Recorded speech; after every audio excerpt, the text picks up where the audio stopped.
Abramos a palavra de Deus no Evangelho de Marcos, capítulo 5, e nós leremos o restante deste capítulo. Marcos, capítulo 5, e nós faremos a leitura a partir do verso 21 até o seu final, que é o verso 43.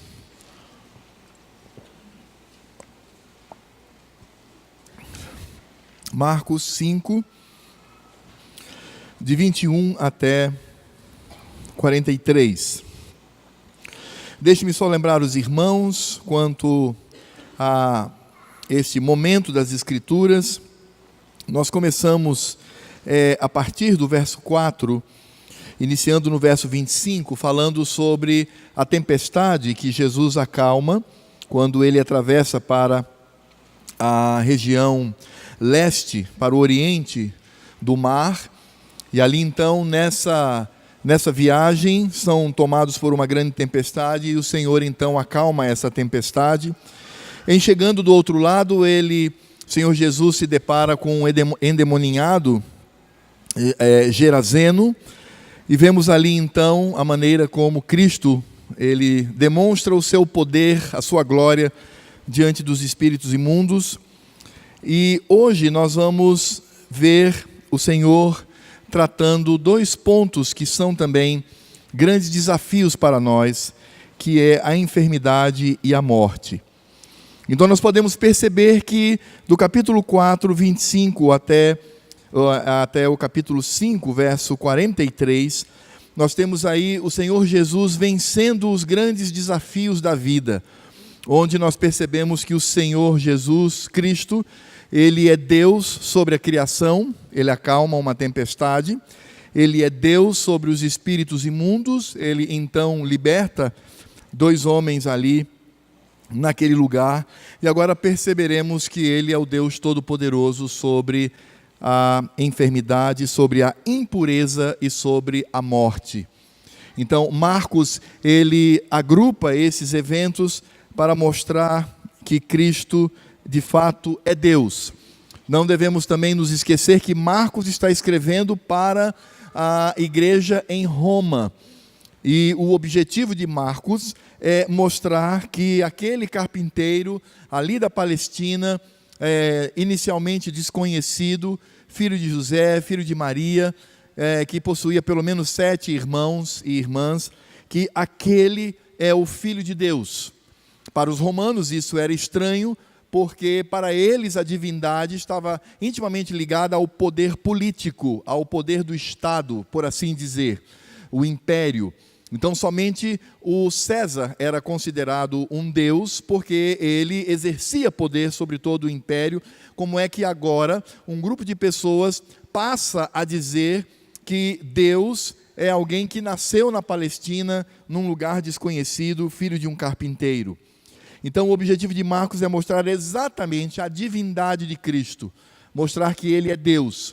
Ele não é apenas um homem que veio cumprir uma missão, mas Ele é Deus sobre todos. E essa parte então do capítulo 4, versos 35 até capítulo 5, versos 43, Marcos vai agrupar os eventos mostrando a soberania de Cristo sobre a criação, sobre os espíritos imundos e sobre a impureza e a morte. E hoje nós vamos ver então esta parte que fala da soberania de Cristo sobre a impureza e a morte. Acompanhe comigo, por favor, a leitura em capítulo 5, verso 21 até o final do capítulo. Diz assim a palavra de Deus: Tendo Jesus voltado no barco para o outro lado, afluiu para ele grande multidão, e ele estava junto do mar. Eis que se chegou a ele um dos principais da sinagoga, chamado Jairo, e vendo-o, prostrou-se a seus pés, e insistentemente lhe suplicou: Minha filhinha está à morte, vem e põe as mãos sobre ela, para que seja salva e viverá. Jesus foi com ele. Grande multidão o seguia, comprimindo. Aconteceu que certa mulher que havia 12 anos, vinha sofrendo de uma hemorragia, e muito padecera à mão de vários médicos, tendo despendido tudo quanto possuía, sem contudo nada aproveitar, antes pelo contrário, indo a pior. Tendo ouvido a fama de Jesus, vindo por trás dele, por entre a multidão, tocou-lhe a veste, porque dizia: se eu apenas lhe tocar as vestes, ficarei curada. E logo se lhe estancou a hemorragia e sentiu no corpo estar curada do seu flagelo. Jesus, reconhecendo imediatamente que dele saíra poder, virando-se no meio da multidão, perguntou: quem me tocou nas vestes? Responderam-lhe os seus discípulos: vês que a multidão te aperta e dizes: quem me tocou? Ele, porém, olhava ao redor para ver quem fizera isto. Então a mulher, atemorizada e tremendo, cônscia do que nela se operara, veio, prostrou-se diante dele e declarou-lhe toda a verdade. E ele lhe disse: filha, a tua fé te salvou, vai-te em paz e fica livre do teu mal. Falava ele ainda quando chegaram alguns da casa do chefe da sinagoga, a quem disseram: tua filha já morreu, por que ainda incomodas o mestre? Mas Jesus, sem acudir a tais palavras, disse ao chefe da sinagoga: não temas, crê somente. Contudo, não permitiu que alguém o acompanhasse, senão Pedro e os irmãos Tiago e João. Chegando à casa do chefe da sinagoga, viu Jesus o alvoroço, os que choravam e os que pranteavam muito. Ao entrar, lhes disse: por que estáis em alvoroço e chorais? A criança não está morta, mas dorme. E riam-se dele. Tendo ele, porém, mandado sair a todos, tomou o pai e a mãe da criança e os que vieram com ele, e entrou onde ela estava. Tomando-a pela mão, disse: Talitá cumi, que quer dizer: menina, eu te mando, levanta-te. Imediatamente a menina se levantou e pôs-se a andar, pois tinha 12 anos. Então ficaram todos sobremaneira admirados, mas Jesus ordenou-lhes expressamente que ninguém o soubesse e mandou que dessem de comer à menina. Irmãos, nós temos aqui diante de nós uma narrativa que nós poderíamos chamar de uma narrativa pujante. Uma narrativa que segue um ritmo acelerado. Uma narrativa que mostra, em poucas palavras, grandes eventos realizados por Cristo. E é claro que, nesse sentido, nós precisamos, ao introduzir esse sermão, trazer algumas especificidades do que está acontecendo aqui.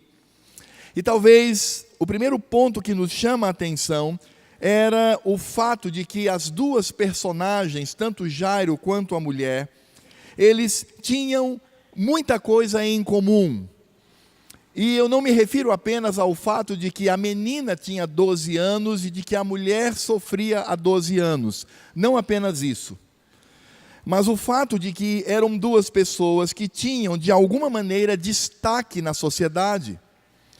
A palavra do Senhor nos diz aqui em Marcos que Jairo, ele era um líder. Ele era um líder religioso, ele era responsável pela sinagoga. O que significa dizer que Jairo, ele não apenas era responsável pelo culto que se prestava no dia do Senhor no Velho Testamento aos sábados, mas ele também era responsável pelo ensino. Então era como se ele fosse o diretor da escola. Então as crianças judias, elas iam à escola para aprender a lei do Senhor, aprender acerca de Deus, e ele era responsável pelo ensino.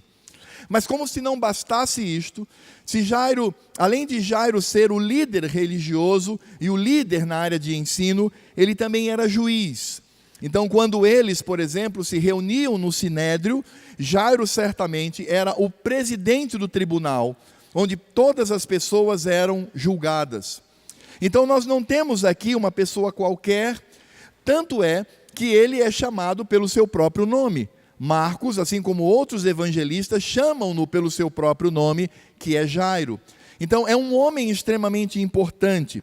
E é um homem que está, sem dúvida nenhuma, inserido entre aqueles que nós já nos deparamos no capítulo 3, verso 6, quando Marcos diz assim: retirando-se os fariseus, conspiravam logo com os herodianos contra ele e como lhe tirariam a vida. Então nós não podemos nos esquecer que a liderança religiosa, mancomunada aos herodianos, estavam ali o tempo todo maquinando a morte de Cristo. Tinham a Cristo como um blasfemo, como um homem que deveria morrer, como um homem que estava subvertendo a religião deles. Um Cristo que combatia o legalismo e a maneira como esses líderes estavam se comportando. Então, Jairo era um líder religioso e certamente ele sabia dessas questões, ele sabia que os seus pares, eles odiavam a Cristo e eles queriam então exterminá-lo. Então é por isso que a narrativa, ela tem um brilho maior quando nós entendemos essas coisas. Mas não apenas Jairo, nós temos também aqui uma mulher. E certamente esta mulher, ela possuía muitas posses, porque outros evangelhos dizem que ela gastou toda a sua fortuna com os médicos. Então não temos aqui uma mulher, digamos que desamparada na sociedade, que vive a miséria social, ou a miséria econômica, seja como for, mas nós temos aqui uma mulher que, pelo menos, ela vivia o glamour da riqueza. Uma mulher que tem dinheiro, uma mulher que tem posses, ou pelo menos possuía, porque gastara tudo com os médicos.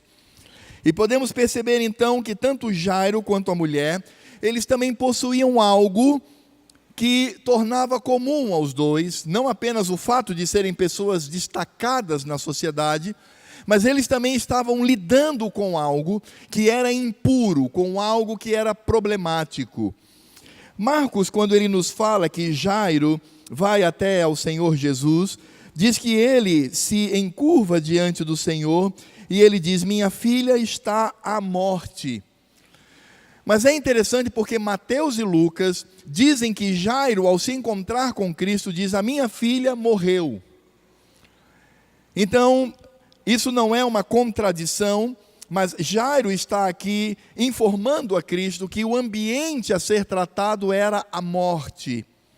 E nós sabemos que a morte tornava o defunto e aqueles que tocassem-no impuros.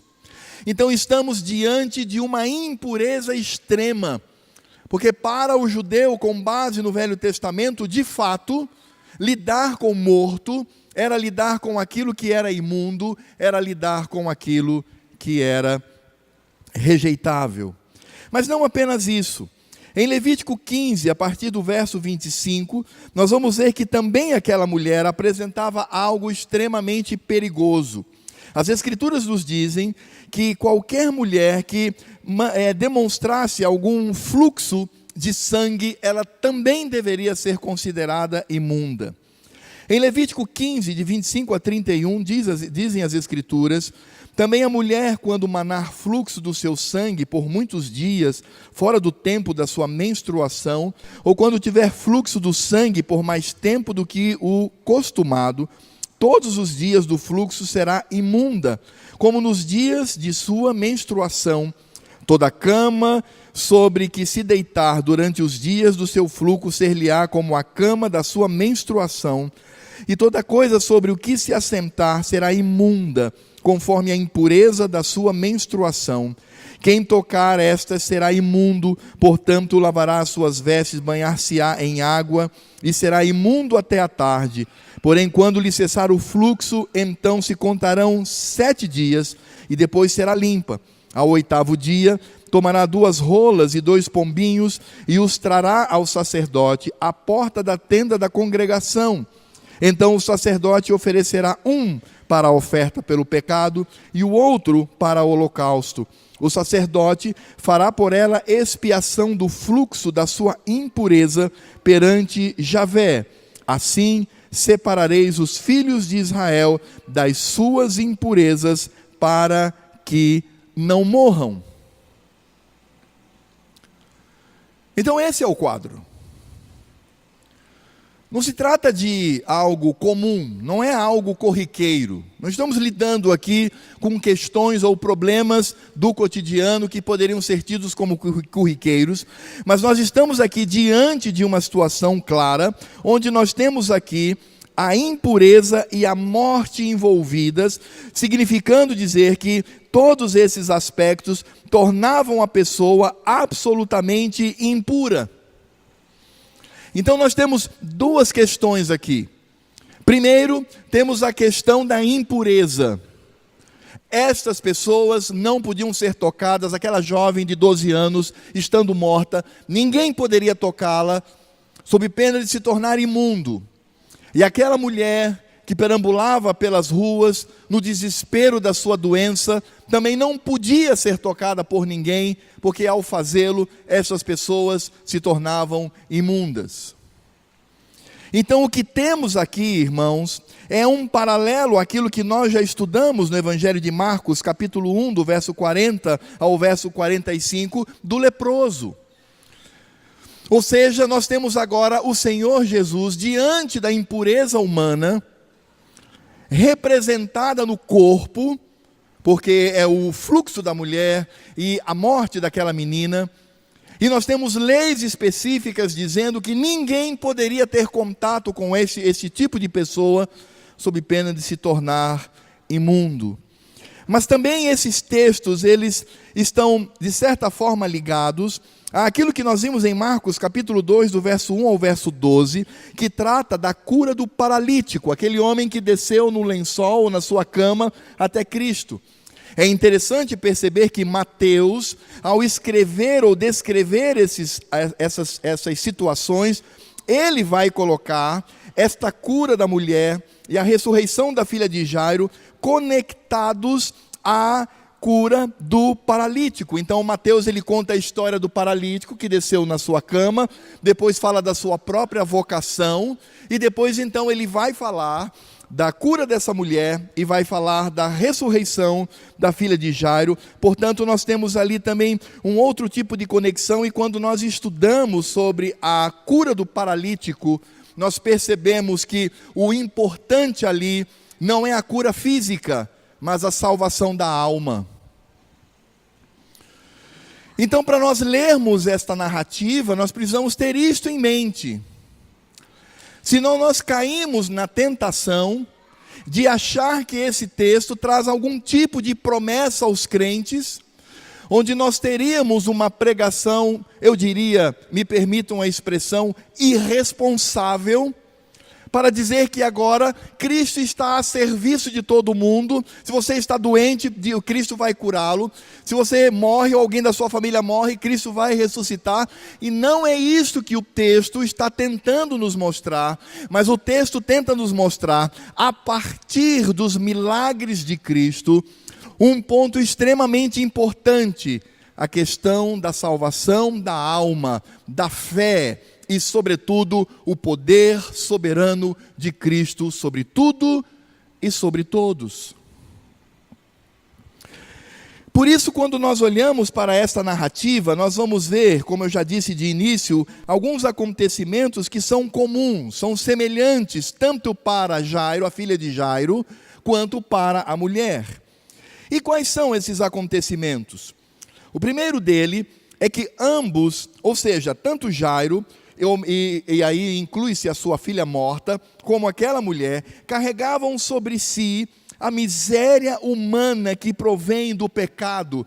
Jairo estava lidando com a morte de uma filha de 12 anos. Essa mulher há 12 anos sofria de um fluxo sanguíneo que a tornava impura. Portanto, essas duas pessoas carregavam sobre si o que o pecado pode causar na vida, o que o pecado pode causar no nosso coração, na nossa mente, no nosso corpo, no nosso físico. Eles demonstravam, eles eram uma ilustração viva da miséria, da imundícia, daquilo que o pecado pode causar na vida de um ser humano.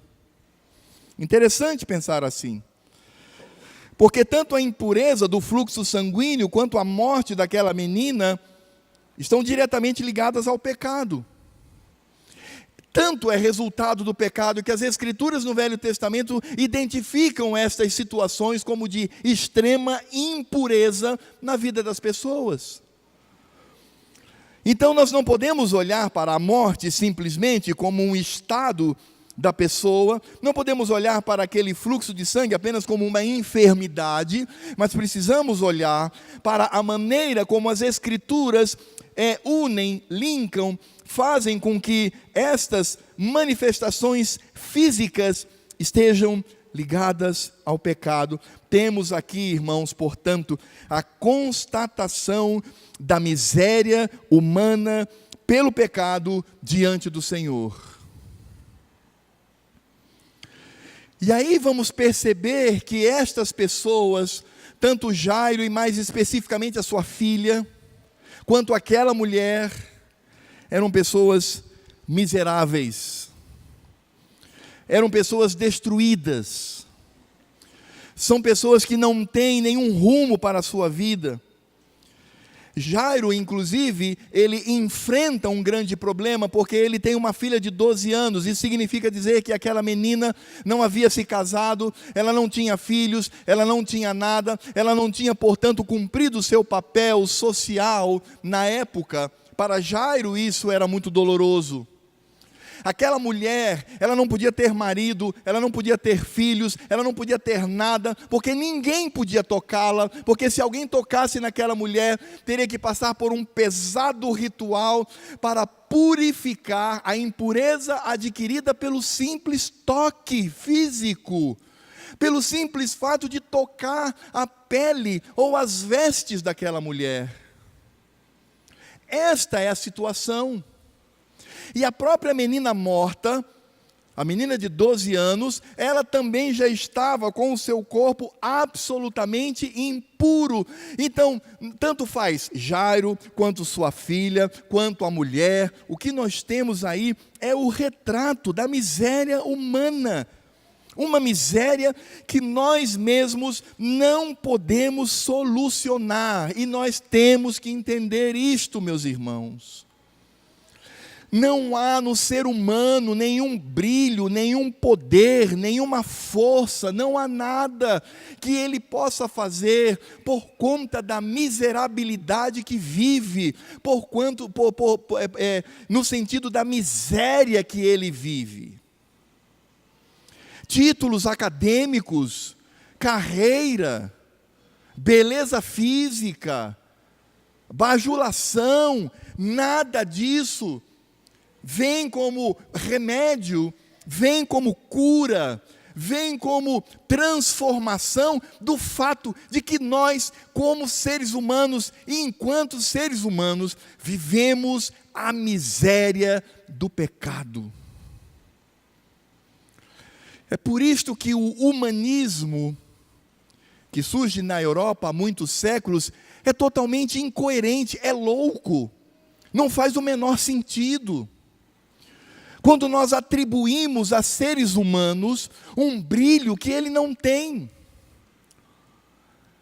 É por isso que a teologia reformada corretamente diz que uma pessoa sem Cristo, ela é depravada e ela está morta em seus delitos e pecados. É por isso que nós adoecemos. É por isso que nós desenvolvemos uma doença trágica no nosso organismo e não sabemos, e quando tomamos consciência, já morremos. É por isso que médicos, eles não são deuses para nos salvar, são apenas estudiosos que tentam dar a nós uma melhor qualidade de vida. É isso que eles fazem, porque nós degeneramos, nós estamos, meus irmãos, eu e você, fisicamente, estamos morrendo. Você sabia disso? Você sabia que você está em estágio de mortificação do seu físico a passos largos? Você sabia que daqui a, vamos supor, 70, 100 anos, daqui a 100 anos, ninguém aqui presente estará vivo? Você já parou para pensar nisso? Portanto, o que nós encontramos aqui é um quadro claro quanto à miséria humana. Miséria que o homem não pode solucionar, o homem não tem poder para resolver isto. Aquela mulher gastou toda a sua fortuna com os melhores médicos da sua região. Eu quero crer, não tenho nenhum problema quanto a isso, que eram médicos honestos, médicos que tentaram, médicos que fizeram de tudo, mas aquela mulher não obteve resultados. Aquela menina que vinha doente, as Escrituras não dizem se os médicos estavam ao seu redor, mas Jairo certamente deve ter feito tudo para salvar a sua filha, porém ele não conseguiu, porque, irmãos, a miséria humana do pecado é mais forte do que nós. Entenda isto.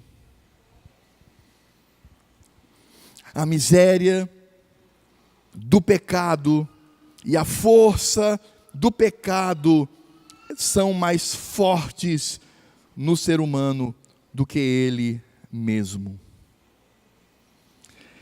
É por isso que o segundo acontecimento comum que vemos tanto naquela mulher como em Jairo, é que ao reconhecerem a sua miséria, porque aquela mulher diz assim: se eu apenas tocar no Senhor, eu serei curada. Jairo diz: Jesus, se tu tocares a minha filha, ela será curada, ela será salva, será livre da morte.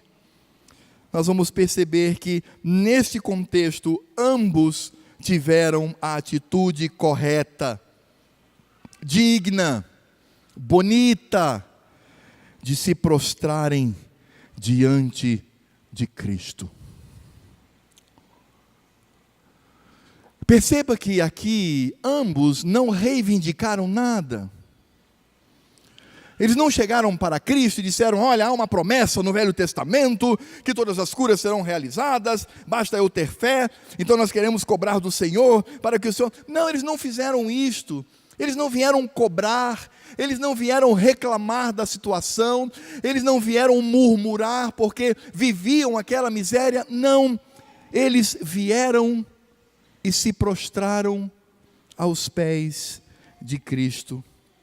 Verso 22 diz assim: eis que chegou a ele um dos principais da sinagoga, chamado Jairo, e vendo-o, prostrou-se a seus pés. E no verso 33 diz: então a mulher, atemorizada e tremendo, cônscia do que nela se operara, veio, prostrou-se diante dele e declarou-lhe toda a verdade. A beleza desse quadro, tanto de Jairo quanto da mulher, é que nós vamos perceber que em Jairo existia ainda a fé de que o Senhor de fato poderia salvar a sua filha, mas aquela mulher, ela já havia experimentado o poder de Cristo na sua vida, ela já havia experimentado, então, por conta de ter experimentado, ela não saiu pulando e não saiu gritando e dizendo: ah, finalmente Deus me curou, etc e tal, não.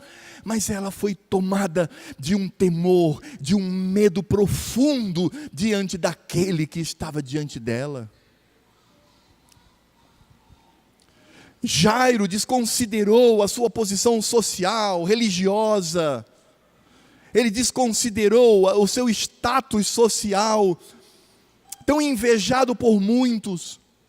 Aquela mulher, inclusive, já havia recebido a cura, ela já havia recebido a solução para o seu mal, mas aí que ela foi tomada de temor, de tremor diante de Cristo, a ponto de não poder fazer absolutamente mais nada, mas jogar com seu rosto em terra, abraçar-se aos pés do Senhor e clamar por misericórdia. Foi isso que aquela mulher fez. Não importa se ali estava um importante líder, ou uma mulher rica, ou outrora rica. Por isso, nós vamos perceber que ambos estabelecem um contraste entre o que eles eram e o que Cristo era e é. A miséria humana diante do Deus Todo-Poderoso. É por isso que este quadro, de fato, foi todo determinado pelo Deus Todo-Poderoso, porque ali em público nós temos ali em momentos felizes da vida do Senhor Jesus, a manifestação da sua divindade, do seu poder diante de pessoas que se reconhecem como necessitadas da graça, da misericórdia e do amor de Cristo. Tanto Jairo quanto aquela mulher reconhecem a condição do desespero que vivem nesta vida. Uma vida que só nos traz decepção, uma vida que só nos traz destruição, uma vida que certamente, irmãos, arquiteta para nos destruir, porque as Escrituras dizem que o mundo jaz no maligno e que o Deus desse século é Satanás. As Escrituras nos alertam com relação ao mundo, as Escrituras nos alertam com relação à nossa carnalidade. Por isso, irmãos, eles reconhecem a sua condição, e quando nós reconhecemos a nossa condição diante de Cristo, não há outra alternativa senão se jogar imediatamente no chão, comer o pó e se abraçar aos seus pés.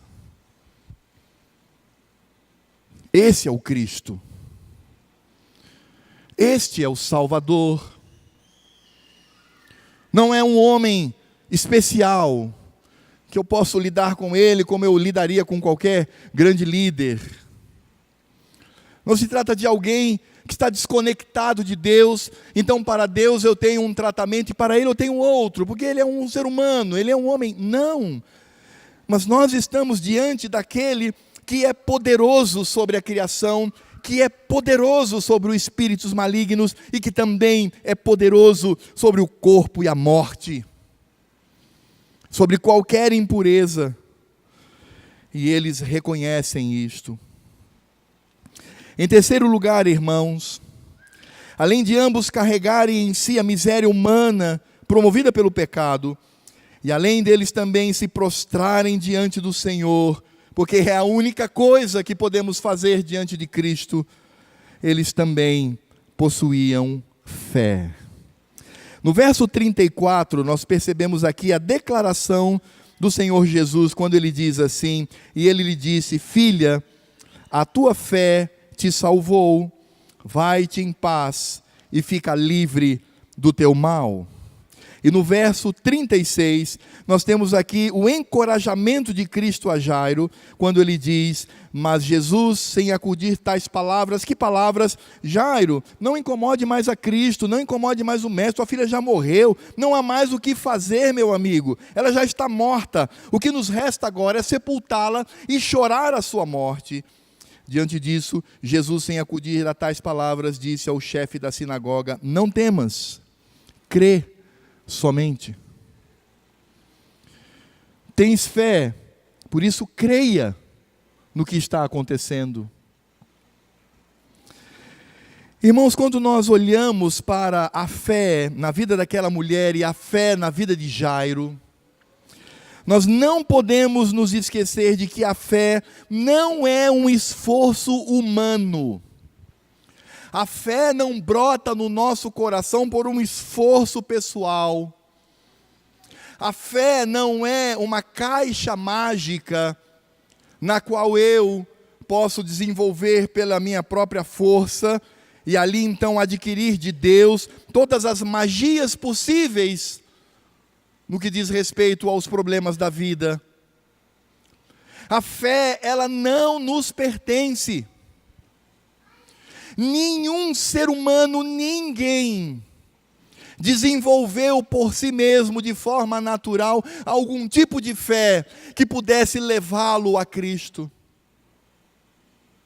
A fé é colocada no coração do ser humano por Deus. Jairo e aquela mulher só tinham fé porque Deus assim concedera soberanamente na vida deles. Eles não eram homem e mulher de fé porque eles desenvolveram isto, descobriram os mistérios da religiosidade, descobriram os mistérios de Deus, e aí eles começam a desenvolver em si mesmo fé. Não, não é isto. Se eles possuíam fé e se Cristo reconhece que eles possuíam fé, isto significa dizer que Deus, por sua graça, concedera a eles a fé necessária para aquele momento. Se você acha que isso é problemático, ouça o que diz Romanos capítulo 12, verso 3, quando diz: porque pela graça que me foi dada, digo a cada um dentre vós que não pense de si mesmo além do que convém, antes, pense com moderação, segundo a medida da fé que Deus repartiu a cada um. A fé que possuímos foi dada por Deus, repartida por Ele. Ele colocou em nós pelo seu Espírito Santo. Paulo em Efésios capítulo 2, verso 8, um texto tão conhecido, diz: porque pela graça sois salvos mediante a fé, e isto não vem de vós, é dom de Deus. O que não vem de vós, mas é dom de Deus? Está claro, a graça, a salvação e a própria fé. Ainda em Efésios capítulo 6, verso 23, Paulo, cheio do Espírito Santo, diz: paz seja com os irmãos e amor com fé, da parte de Deus Pai e do Senhor Jesus Cristo, esta fé que vem do Senhor por meio de Cristo. Paulo em Filipenses capítulo 1, verso 29 diz: porque vos foi concedida a graça de padecerdes por Cristo, foi concedida, foi dado por Deus a graça de padecerdes por Cristo, e não somente de crerdes nele. O que Paulo está dizendo é: todo o padecimento que temos em nome de Cristo vem do Senhor, não apenas a fé que temos nele. Portanto, meus irmãos, quando nós afirmamos que aquele homem e aquela mulher possuíam fé, o que nós estamos dizendo é que eles foram alvo da graça de Deus, que é a manifestação do Espírito Santo na vida deles, que eles em si não tinham absolutamente nada, porque sem esta fé eles estavam mortos nos seus delitos e pecados. Então, o que nós estamos vendo ali, entendendo a teologia bíblica que está implícita nessa narrativa, é que Deus já começara a trabalhar no coração deles pelo Espírito Santo, para que tivessem fé em Cristo Jesus, inclusive para curar e ressuscitar. Entenda isto.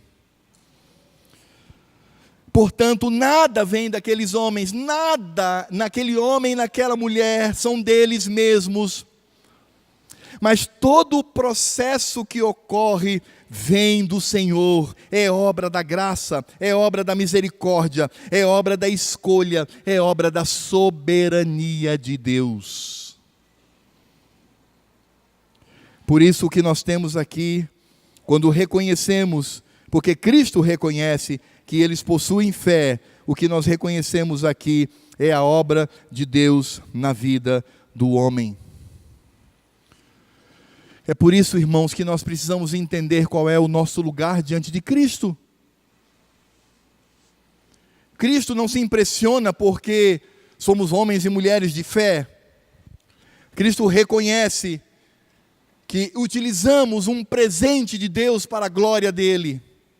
Porque fé é crer no Senhor, fé é crer que Ele pode, fé é saber que Deus tem o melhor para a nossa vida. Jairo e aquela mulher já haviam sido alcançados pela graça, estão agora diante de Cristo para exercitar aquilo que recebera do Senhor. Por isto, nós vamos perceber que eles, reconhecendo toda a miséria humana, se prostrando diante do Senhor, e demonstrando a fé que possuíam em Cristo, nisto eles promovem a glória de Cristo diante das pessoas. Esse é o ponto. Esse texto não está dizendo que Cristo é como um servo de alta categoria, um servo gourmet, alguém elevado, para estar respondendo aos nossos caprichos, às nossas meninices. Não, esse texto não diz isto, e não há nenhum texto que diga isto.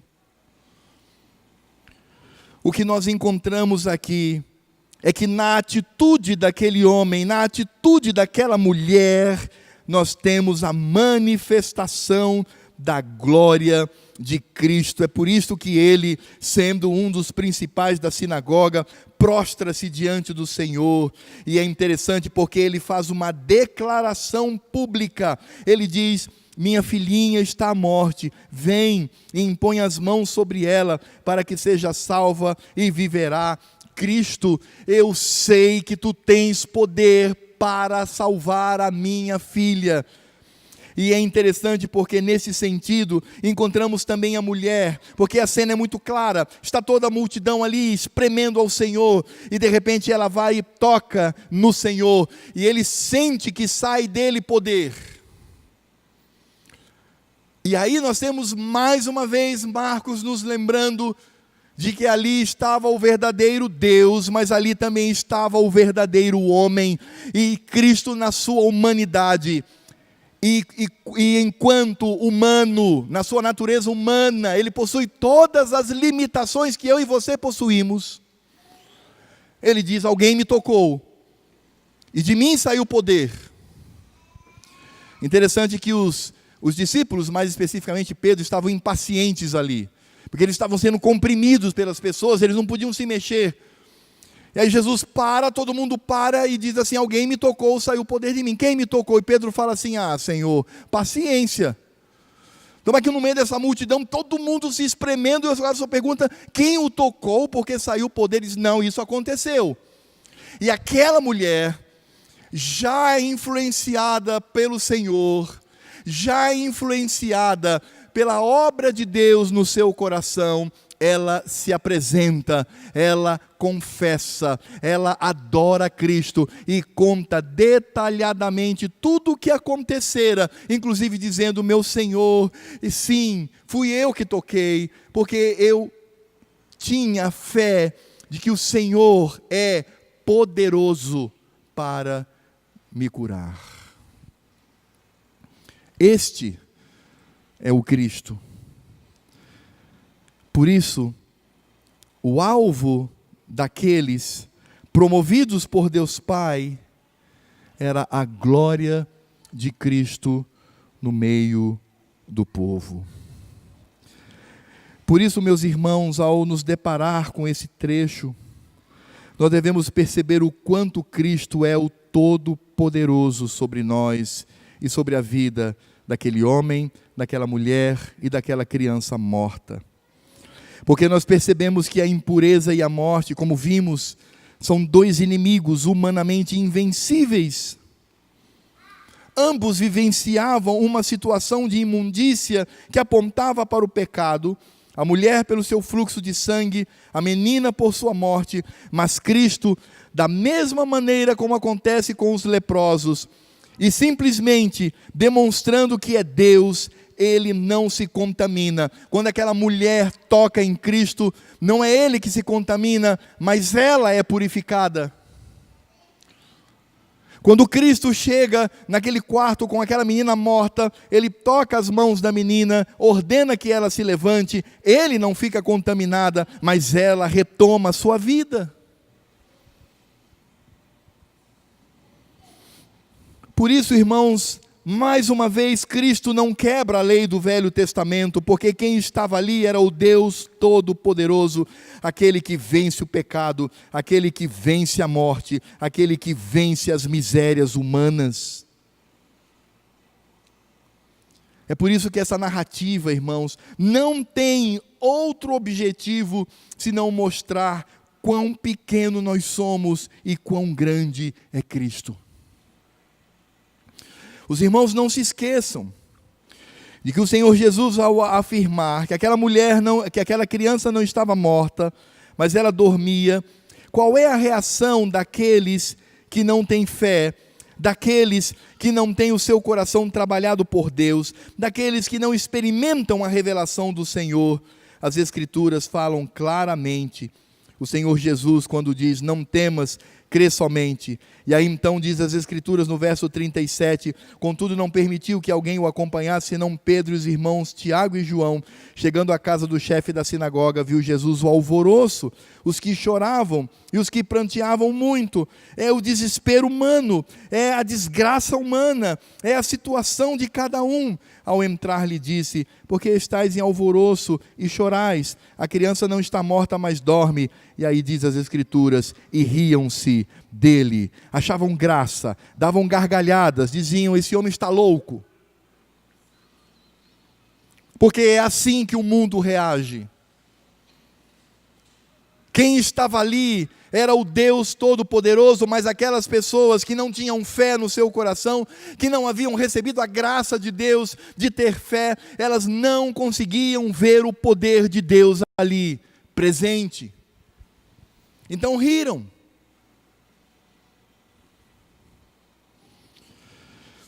Você já percebeu que nós, como cristãos, quando estamos na escola, no trabalho, na universidade, seja onde for, e nós falamos da nossa fé, nós proclamamos a Cristo, afirmamos quem Ele é e o que Ele faz, as pessoas riem? Você que estuda na universidade, experimente, no meio da aula, dizer assim, olha, professor, eu tenho algo a dizer. Eu quero falar sobre a divindade de Cristo e o poder que Ele tem para nos salvar. Veja a reação daqueles que estão ao seu redor. Faça isso no seu trabalho, faça isso na sua escola, faça isso onde você estiver. Todos vão rir, porque simplesmente não conseguem reconhecer quem de fato é Cristo. E da mesma maneira como eles se calaram diante da presença daquela menina que precisava comer, refazer as suas forças, assim também no dia do julgamento, todos esses ímpios se calarão diante do Cristo Todo-Poderoso. É por isso, irmãos, que primeiro vale a pena testemunhar e falar de Cristo, não importando a reação das pessoas, e também devemos reconhecer que ao falarmos de Cristo, as pessoas acharão graça daquilo que falamos, porque simplesmente não reconhecem quem é Cristo. Você imagina se aquelas pessoas tivessem um mínimo de revelação ao se aproximar Cristo, sabendo que ali estava o Deus sobre a vida e sobre a morte?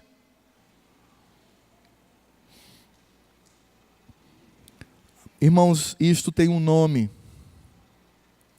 chama-se incredulidade. E a incredulidade vem quando nós não conseguimos entender o que as Escrituras dizem, que todas as coisas cooperam para o bem daqueles que amam a Deus, daqueles que são chamados segundo o seu propósito. É por isso que tem muita gente que se diz crente, que diante da desgraça, eles abandonam ao Senhor. É por isso que há tantos que se dizem crentes, mas quando não conseguem as suas reivindicações, abandonam ao Senhor. É por isso que tem gente que se diz crente, que quando percebe que a igreja não está do jeito que ele gostaria que fosse, que a igreja deveria ser talvez assim um pouco mais embalada, ou um pouco mais calma, ou um pouco mais fervorosa, ou um pouco mais fria, e que a pregação deveria ter esse tema, ou outro tema, ou as pessoas elas simplesmente agem, e simplesmente a pessoa abandona Cristo. Porque essas pessoas elas não são movidas por fé, elas são movidas pelas circunstâncias. E quando as pessoas são movidas pelas circunstâncias, elas afundam. Elas afundam. É por isso que o contraste entre Jairo e aquelas pessoas é altíssimo. Porque Jesus olha para Jairo em seus olhos e diz, não ouça essas palavras. Crê somente. Crê. E quando nós entendemos que tudo é feito para Cristo, este culto que nós estamos fazendo não é para você, meu irmão, e nem para mim. Este culto que nós estamos celebrando não é para você ficar alegrinho, não. Este culto que nós estamos celebrando aqui é a Cristo realizado por pessoas que são alcançadas pela sua graça e misericórdia. É a manifestação do nosso amor para com Cristo, e na simplicidade dos nossos atos nós enaltecemos a Cristo. Enquanto não entendermos isto, por vezes somos tomados pela incredulidade. Por isso essa narrativa, irmãos, de Marcos, o objetivo dela é o objetivo de todo o Evangelho, mostrar o quão pequenos somos, o quão incapazes e fracos somos, e o quão grande é Cristo, o Senhor. Você está tendo isso no seu coração? Quando você tem isso no seu coração, o culto não é mais chato, ou o culto não é muito barulhento, ou o culto não é de acordo com aquilo que você entende ser errado ou certo. Não! Você se alegra dependendo apenas da sua fé. Você sabia que tem irmãos que quando se reúnem para cultuar a Cristo, eles se reúnem em cavernas úmidas e escuras e cantam bem baixinho: a ti, Senhor, adoramos ao Senhor. Edificam, cantam assim baixinho. Aí você vai dizer assim: ai, que coisa chata. Eu quero é... Irmãos, a incredulidade no coração nos leva a isto. Porque eu concordo com você, se você está num ambiente onde é pregado a mentira, onde é pregado a blasfêmia, onde é pregado heresia, aí não tem conversa, meu irmão, aí eu não dá mais, é na hora que eu saio. Mas quando nós queremos reconhecer quem é Cristo, que está presente aqui nesta noite, saiba por fé que Cristo está presente aqui agora, olhando para o seu coração, olhando para o meu coração e recebendo a adoração devida. Porque Marcos nos mostra na vida daquele irmão querido Jairo e na vida daquela irmã querida que não sabemos o nome, mas vamos saber na eternidade, que nós somos pequeninos e somos alvo da graça e da misericórdia do Senhor, e por isto cremos, temos fé para reconhecer a presença daquele que merece toda a honra e toda a glória. Se aquelas pessoas no velório daquela menina soubessem quem estava ali, todos cairiam com o rosto em terra adorando: seja bendito, ó Cordeiro, a tua presença entre nós nos traz esperança. Mas o que foi que eles fizeram? Eles riram de Cristo. Por isso, irmãos, quando nós percebemos tantas similaridades entre aquela irmã e aquele irmão Jairo, e quando percebemos esse Cristo Todo-Poderoso e reconhecemos quem Ele é pela fé em nós colocada por Deus, e o adoramos, e nos encurvamos diante dele, precisamos entender que isto é um ato de fé. Vá em paz, minha filha, a tua fé te salvou. Fica em paz, fica livre do teu mal. Jairo, não ouça as vozes dos incrédulos, crê somente, eu estou aqui contigo. Ah, irmãos, quantas vezes precisamos, por fé, entender essa verdade. Cristo está conosco, devemos apenas crer que Ele fará o melhor para nós. Mesmo que você morra estrangulado por causa do nome dEle, ou você tenha um câncer curado, Cristo vai agir para a sua glória e para o nosso deleite espiritual. Quais são as aplicações que poderíamos trazer diante desta narrativa? Bem, irmãos, aquilo que nós já falamos e eu repito mais uma vez: entenda a sua fraqueza e a sua debilidade em determinadas situações e lembre-se que nada podemos fazer por causa da nossa fraqueza. Em outras palavras, precisamos colocar no nosso coração o seguinte lema: eu preciso me colocar no meu lugar. É simples. Eu devo me colocar em meu lugar. E isto, irmãos, se aplica inclusive ao pecado da nossa vida, aquele que cometemos antes da conversão e aqueles que ainda cometemos na presença de Cristo. Por isso, irmãos, quando nós reconhecemos que somos tão pequenos, tão frágeis, somos apenas alvo da misericórdia e da graça do Senhor, neste abraço amigo, nesta manifestação paternal do Senhor para conosco, nós vamos descobrir que tudo o que nós temos hoje provém do Senhor. É por isso que Tiago, no capítulo 1, do verso 16 ao verso 18, ele diz: não vos enganeis, meus amados irmãos, não são algumas, não são selecionáveis, toda boa dádiva e todo dom perfeito são lá do alto, descendo do Pai das luzes, em quem não pode existir variação ou sombra de mudança, pois segundo o seu querer, Ele nos gerou pela palavra da verdade, para que fôssemos como que primícias das suas criaturas. Vivíamos a miséria da imundícia do pecado, muito maior do que o fluxo de sangue daquela mulher. Vivíamos uma morte espiritual tão triste, tão trágica, pior do que a morte física daquela criança. Mas Deus, em Cristo Jesus, nos concedeu tudo que existe em termos de boa dádiva, de presente, de dom perfeito, vindo lá do alto para nos alcançar, fazendo com que Cristo esteja presente em nós. Quando Jairo foi a Cristo, ele já possuía a fé. Quando a mulher tocou em Cristo, ela já possuía a fé. Deus já havia trabalhado, ou estava trabalhando no coração deles, para reconhecer que Cristo é aquele que tudo pode fazer por nós. Tudo. Se Ele quiser, Ele pode nos curar. Se Ele quiser, Ele pode nos fortalecer diante da doença. Ele faz o melhor para nós.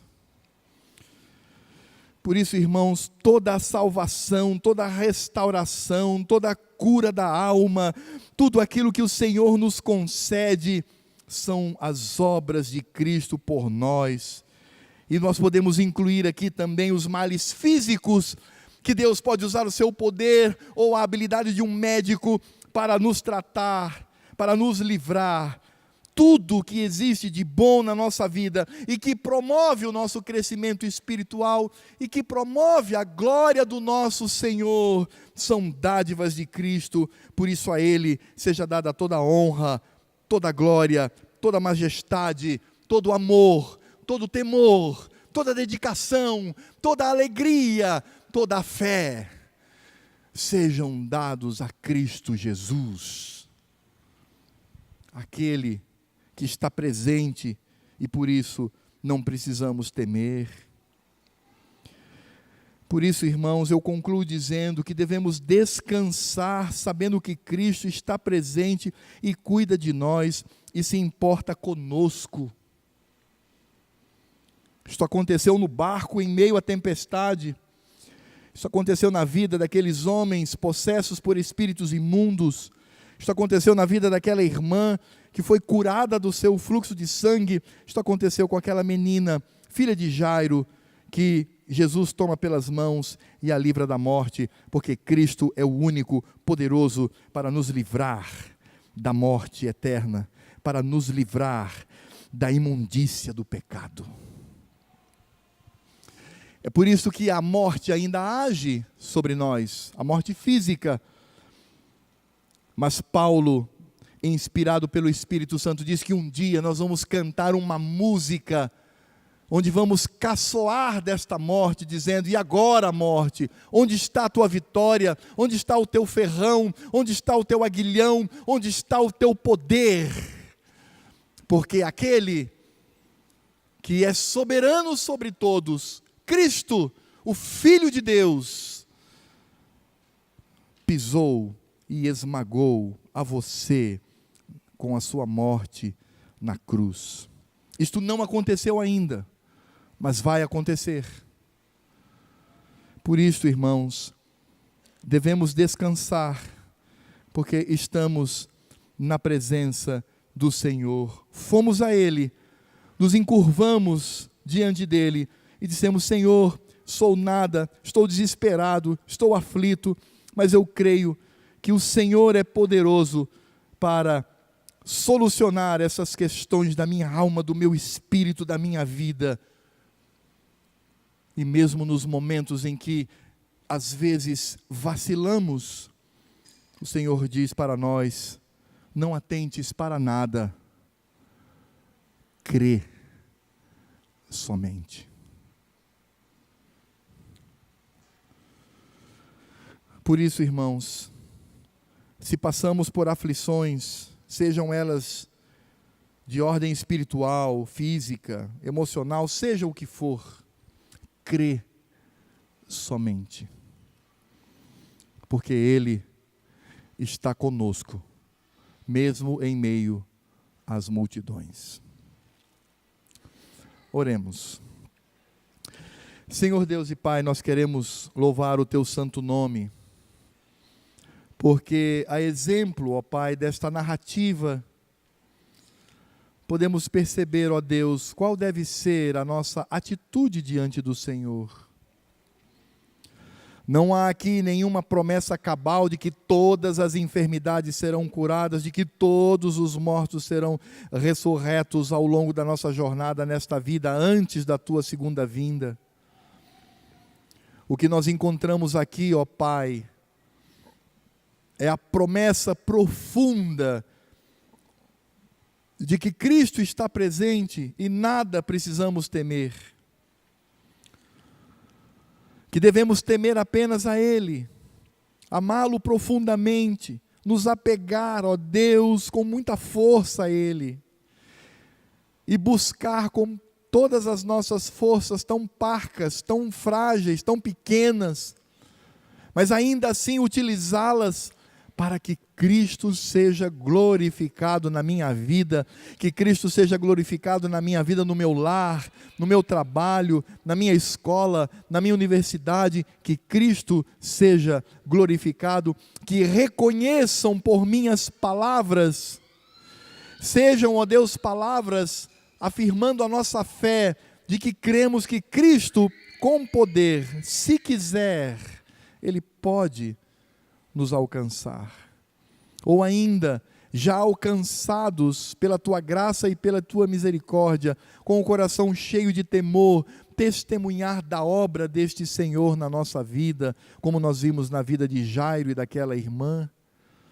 Que assim seja na nossa vida, meu Senhor, que não sejamos arrogantes diante de Ti, que não sejamos, ó Deus, meninos diante de Ti, achando que o Teu reino, ó Deus, foi feito para o nosso bel prazer, seja em termos de igreja, culto, seja nas realizações da vida, mas que nos submetamos a Ti, meu Pai, seguros de que o melhor está sobre nós, de que do céu, do Pai das luzes, tudo que vem a nós é boa dádiva, é dom perfeito,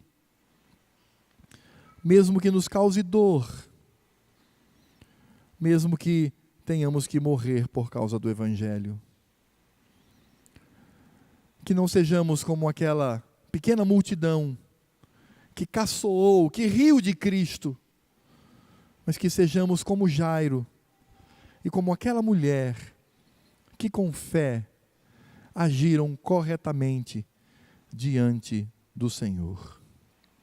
Por isso, tem misericórdia de nós, meu Pai, e ajuda-nos na nossa fé tão pequenina, como de fato, ó Deus, um homem orou diretamente a Cristo e disse: Senhor, fortalece a nossa fé, fortalece-nos, ó Deus, na nossa pequenina fé, para que o Teu nome seja glorificado. E que a graça do Senhor Jesus, o amor de Deus Pai, a comunhão, a consolação e toda a obra do Espírito Santo estejam sobre a minha vida, sobre a vida dos meus irmãos, sobre a vida de toda a igreja que se reúne aos pés de Cristo, tendo a sua presença bendita como esperança, fé, alegria, até a vinda do Senhor, para nos levar, para que vivamos toda a eternidade com Ele, agora e para todo sempre. Amém.